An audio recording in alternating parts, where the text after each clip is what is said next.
You're looking at my new candy truck. I had my last one for 9 years, and this old boy is a 1999, so it's 4 years newer than the old candy truck I had, and looks a lot better paint job. And for $3,000, it don't have a great motor, but it'll get me around town, and that's about all I require from a candy truck to try to do and help me make a few bucks and do some nice things for the kids here in McCook.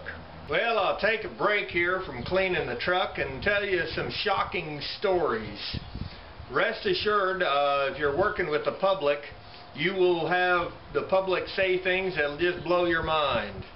But it isn't just the public. Over my lifetime, I've been around numerous law enforcement officers, and I was amazed and shocked at the statements they said. For example, I had a local cop driving his own private car, and he shot by me. I was going out to the ranch, and he went by me. I was doing 65, and he went by me like I was standing still, so I suppose 80, 85 miles an hour. And in his private car, of course, and he got wherever he was going. I saw him a few days later, though, and I asked him, I said, "Man, you have cop trouble, or you chasing the bad guys?" And he said, "No." And I said, "Well, you shot by me pretty fast." And he said, "Yeah, he had to get someplace in a hurry." And I said, "Aren't you afraid of another cop pulling you over for speeding?" And he said, "No." He said, "The cop that pulls me over for speeding," he said, "you can bet your bottom dollar within a year he or one of his family members will be found with drugs in their possession."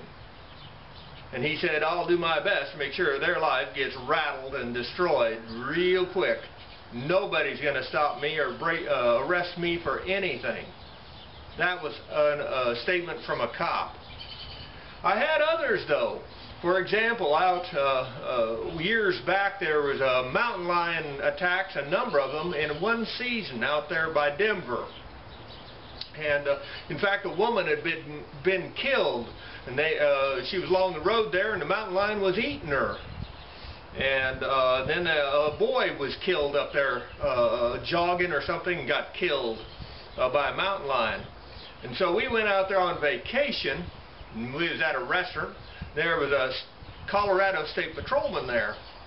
And so as I walked by him, I said, "Man, that's sure terrible about the mountain lions." And I said, "Why don't you guys put a bounty on them? Get rid of them." And he said, "Oh, they'll never do anything to the mountain lions as long as they're just killing white women and children." He said, "Now, if they start killing minorities," he said, "this state will do something about it." That was that state patrolman's statement to me. Again, you're shocked at all the statements that you hear through your life, but things like that stick in my mind. And of course, it doesn't just end there either. I had talking to state patrolmen and county sheriffs and city cops.